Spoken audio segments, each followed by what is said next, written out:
Hey, you. Welcome, welcome. I'm glad you were able to join me today for the next episode. We are at episode 4, and we are 20 weeks away from the Breeders' Cup. Today, I've got a really interesting platform, for lack of a better word, to go over with you. So I'm going to go ahead and dive right in and get started. Um, Today we're going to be talking about, well, let me recap last week.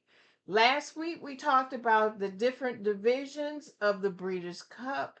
We talked about the sprint races, which is all about the speed of the race. I think that one only goes about 6 furlongs, so it's all about speed. The next one is the mile, which kind of combines speed and stamina in a race. The next one was the turf. Those were more geared towards the international um, areas or the international horses, although U.S. definitely has its turf racers as well. The distaff are the female champions that we talked about. The classic is the Super Bowl of the horse racing industry.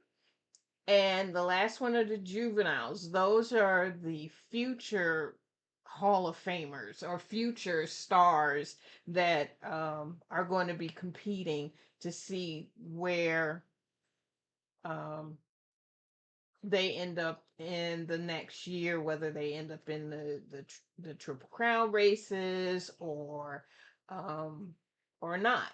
So that was last year's discussion. Last week's discussion. This week, we're going to change the topic and we're going to talk about what makes the Breeders' Cup moments legendary. It could be the history or the historic victory, I should say. Whether it was a closer or whether it was a front runner that made history. Also, it could be a dramatic finish, like a photo finish where one horse won by nose, or it could be about an incredible upset, you know, maybe a long shot came in um, that upset the whole apple cart, or it could be about a record breaking performance. It could be anything, but these were the ones that I picked to kind of cover and see where we are and see where we go um, with the Breeders' Cup. So, the first one that I'm going to talk about, the first one is American Pharoah. Now, if you know anything about American Pharoah or anything about horse racing, American Pharoah was the first Triple Crown winner in over 50 years to win the Triple Crown. I mean, he broke the record, so it's definitely a horse worth talking about. He not only won the Triple Crown, but he also won the Breeders' Cup Classic. Now, this horse is what these um, winning streaks are what is known as the Grand Slam in horse racing. He's the only one that has been able to do that. I don't think we've seen anybody else win the Triple Crown and the Breeders' Cup Classic. So we have to talk about American Pharoah. I have, let's see,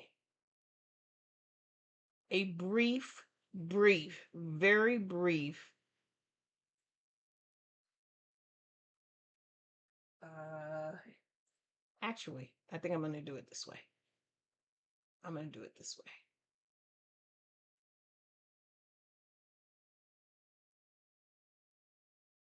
Oh, I can't do it that way. Well, there goes that thought. So I'm going to do it this way instead, like I wanted to do. Hold on 1 second. Let me see if I can add it here real quick.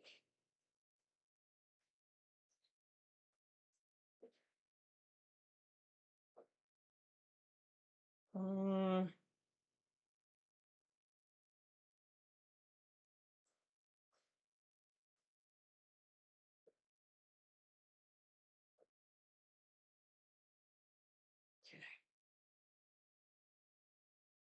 there we go. Now let's see if it shows up.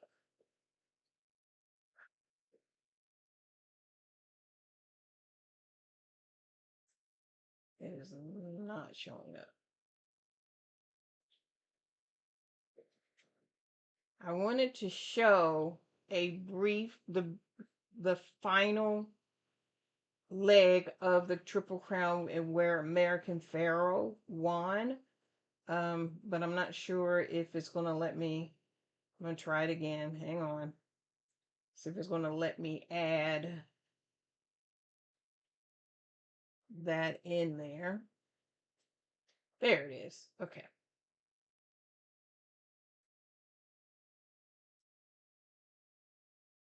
So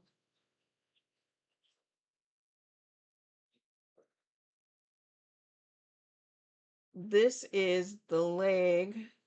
The best calls in horse racing. American Pharaoh comes into his final furlong, and he's got a 6-length lead as they come to the wire. A Triple Crown winner, a Breeders' Cup winner, a horse of a lifetime. What a final send-off. What a way to end an incredible career. Just myself growing up. Miss Lady Dabs.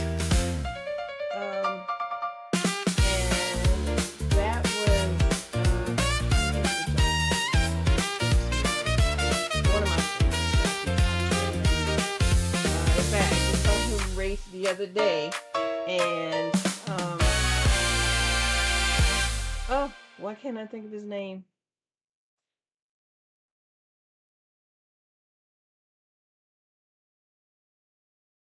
It'll come back to me. But that was American Pharaoh as far as the Breeders' Cup victory. Coming to the and track. You can see that it wasn't a Miss close Lady race Dabs. at all. And no other horse has done it since American Pharaoh. But we need another horse for that possibility. But that's a whole other subject. So the next one I want to talk is Zenyatta. Zenyatta is the first female horse to win the Breeders' Cup Classic. Now, typically, the Breeders' Cup Classic only has the males. So they felt very strongly about this horse, and she went on and beat all the boys to become the first one. And I believe this was in 2009, where she just took everything in stride, and she just showed those boys that she was able to do it. I'm going to see if I can find her and take a look at her final races. Let's see.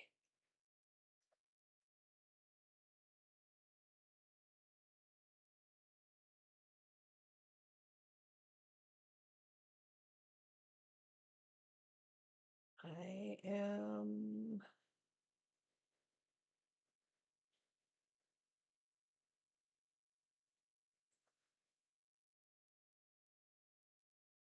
Here we go. And again, I'm only going to play.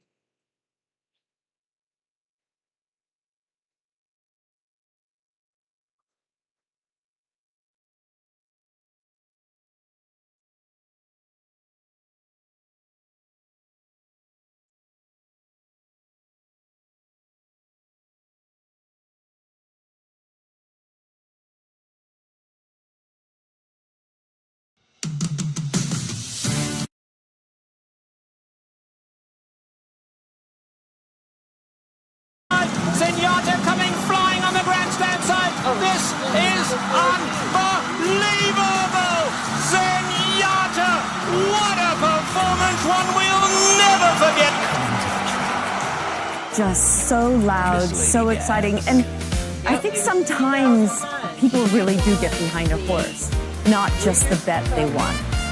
She had to win because she wanted to win.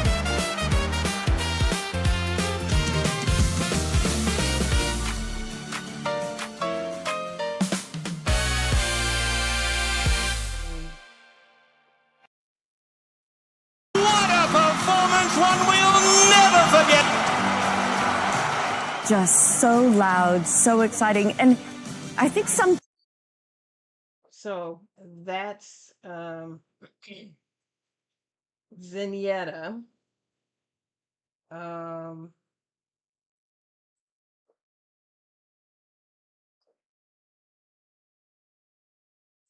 So now, the next moment is Coming to the track, Tiz Now.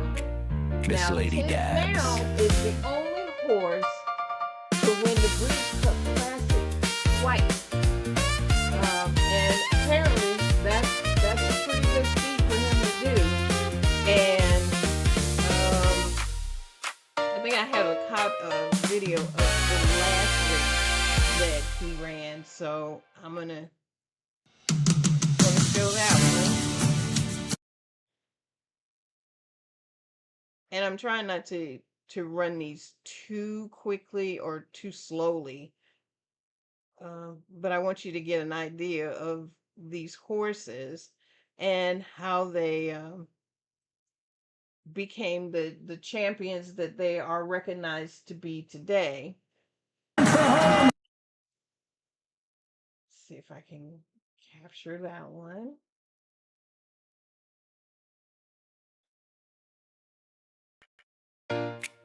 And now, So coming to the track, Tiz. Here comes the Equator, Saki, and he storms to the lead. The call is going to go down as probably the best race call of all time. And Tiz now is battling on the American Horse of the Year and the Equator are heads apart with the Farron Development Classic. On the outside, Saki, Tiz now fights on. Here's the winner, desperately close. Tiz now wins it for America. I think in some small way it might have helped the people of New York who were racing fans, but also were really struggling at the time. You know, it's what horse racing can do. Horse racing can capture the imagination of so many. So that is Tiz Now. And the fact that And he now, was able to do it 2 years in a row coming to is the track, pretty impressive in my mind anyway. Miss Lady Dabbs. And the next one that we're going to talk about is I'm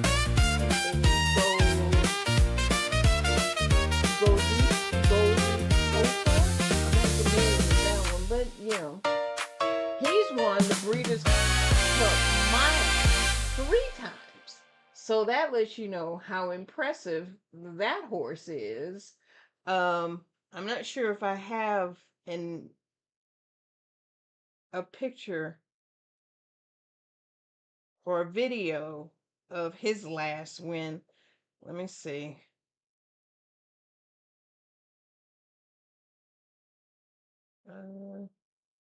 Oh, I do. I do.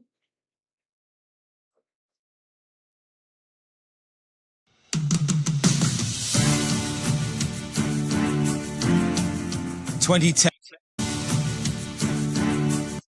And all of these that I'm getting are coming straight off of the Breeders' Cup channel. If you want to go back and see them on your own and watch them in its entirety, this is where I'm going to find them. But I just wanted to show a snippet of how impressive these horses are.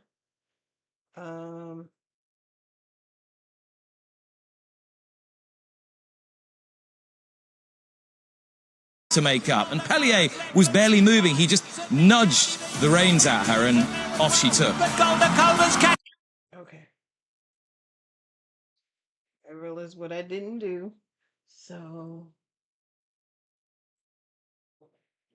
And now, Here we go. coming to the track. Nudged the reins at her and off she took. But Golden Cova's catching with each and every stride. Are we to see history this afternoon? Here's Paco Boy late, but no, Golden Cova, a true champion. 3 Breeders' Cup wins. She was very special. She was ideally made for the demands of the race. She ought never to be forgotten. And in a year where we thought the real queen would be Zenyatta, in fact, it proved to be Goldakova. Okay, so Goldakova is a female. Didn't realize that until he was just talking about it. And beat Zenyatta out of the Breeders' Cup. I don't know whether she beat Zenyatta 3 times or whether she just beat Zenyatta the 1 time. I'm not really sure. But again, I find it impressive. So And now, next, coming to the track, we're going to talk about Miss Lady Dabs. Arkansas.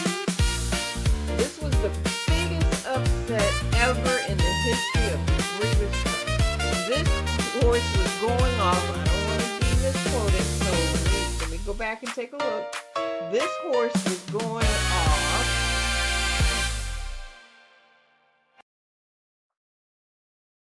I want to make sure I get it right.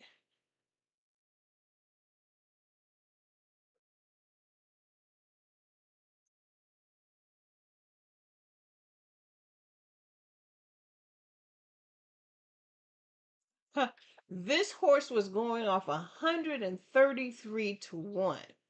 Almost nobody gave him a chance.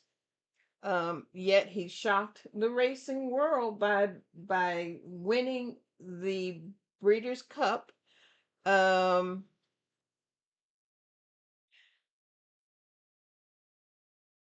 me see. I don't think I might have to look somewhere else because I don't think they have. I don't think they go back that far. Oh, yes, it is. Yes, it is. I stand corrected. They do have it. It is one of their top 10 videos on their channel regarding these incredible moments. Now, I may go through some others. I just picked out a few just to talk about tonight because, like I said, this is just these videos are not or these segments, these Breeder Cup segments are not to be longer than, I don't want them to go longer than 45 minutes.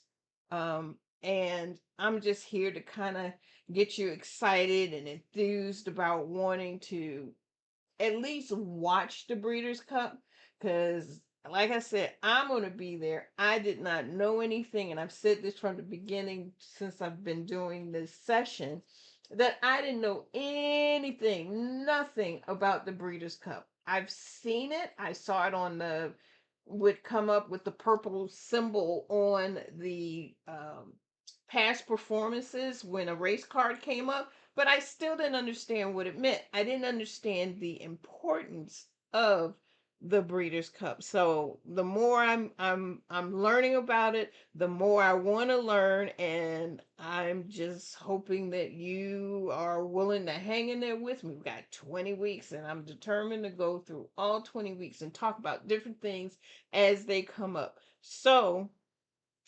let me go ahead and share this race. And now, with you. coming to the track, Actually, a chance to win at that point. Miss As Lady they come to the top of the stretch, Azud is still in with the chance and behind horses. Vespal is only 4 lengths from the lead. I don't know who was more shocked, me or Gary Stevens as I ran by him through the final 16th of a mile. Arcang is coming in between horses, and it's still Bertrando with an onslaught of challengers. Here comes Arcang, a huge upset looming here as Arcang comes flying on the outside, and he runs by Bertrando, Kids and Chris. Here is Arcang to win it, and an absolute shocker. He's 99 to 1. So I had complained all through the last 2 races that I wasn't doing any good there that day. I was blanked on the Breeders' Cup card. So that just goes to show you the horse doesn't know that it's not supposed to win a race. A horse is going to do what it's going to do. So it's just that's just the way it's cookie crumbles. And now, coming but to the track, that's all I have Miss for Lady Dabbs. in regards to the best moments. Like I said, I might do another segment and the additional moments. I know that there are more recent horses that we can talk about, like Cody's Wish, for example, is one that I just like to talk about, or Curling. You know, these are all magnificent horses. But I will save that for another time because I don't want to spend a lot of time or go over the time that I want to focus on, just talking about the segments for this week. Now, I want to give you an update on the Win and You're in It. I've got 6 horses that have won over the past few weeks. We've got Nisos. I'm not sure which division he's going to be competing in. I didn't get a chance to look that up. But Nisos, he's in it because he won the 2026 Hillendale Metropolitan. I think I actually watched that race. I'm not really sure. The next one is Sixpence. Again, I didn't get a chance to look him up to see which one he was going to be in either, but he's in it because he won the 2026 Keenan race.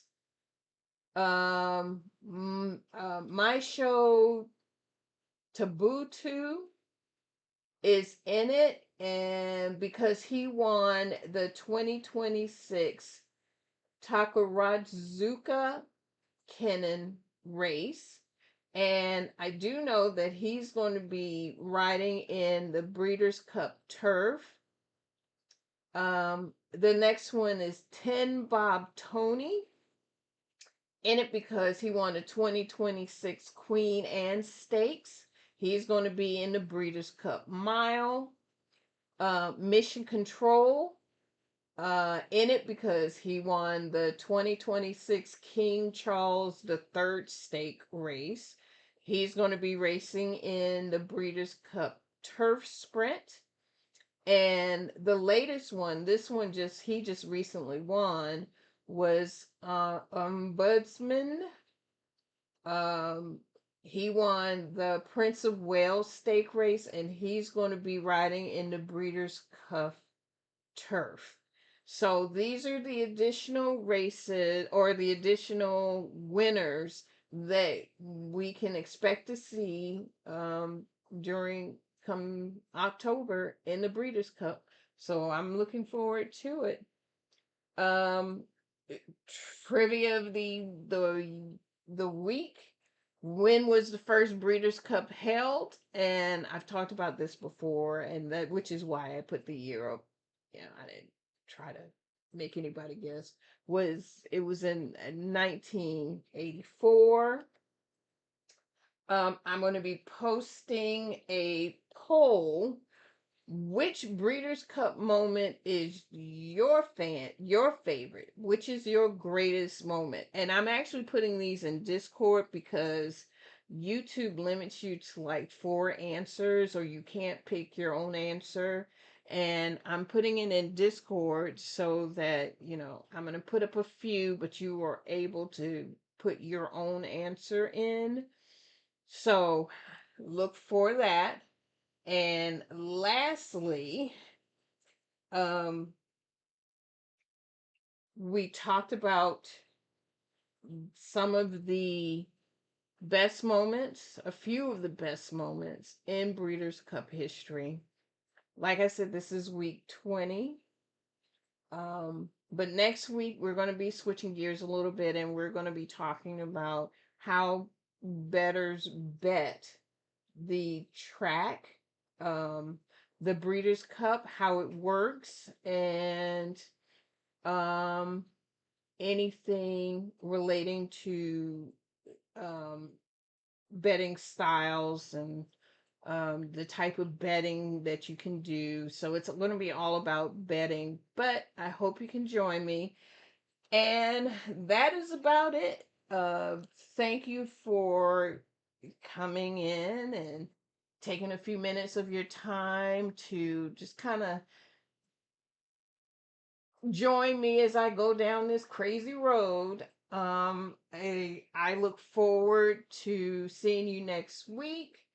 And until then, enjoy the rest of your week. Oh, Saturday, I will be live again talking stake races. This Saturday, I'm going to be covering, let's see,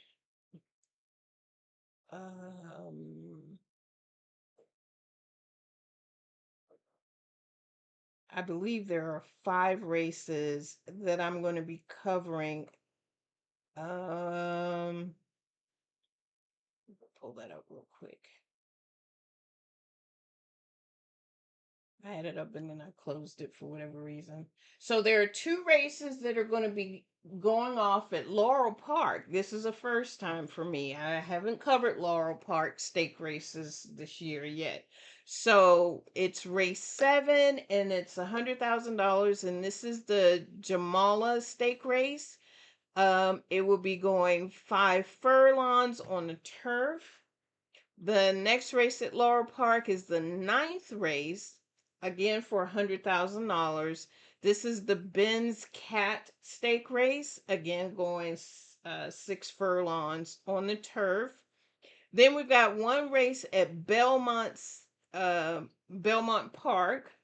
The 7th race is for $150,000, and it's the New York Stallion Spectacular Bid stake race. That one is also 6 furlongs on the turf. Gulfstream Park, race 10. It's $100,000. It's the Azalea stake race. It's going 7 furlongs, which is a little less than a mile. And Churchill Downs, the 9th race, $300,000. It's the Chicago stake race. That's the latest race that it's going on. That race is going off at 10 o'clock, 10:11 Eastern time. So I'm not sure if I'll get to that one, but I'm definitely going to try. That's my goal anyway. But anyway, those are the races I plan to cover on Saturday. And feel free to join me. I will probably be going live about 2:30 Eastern time to begin the coverage of these races. If you want to join me, I look forward to you and I hope to see you then. Until then, have a great evening and enjoy your weekend. Bye.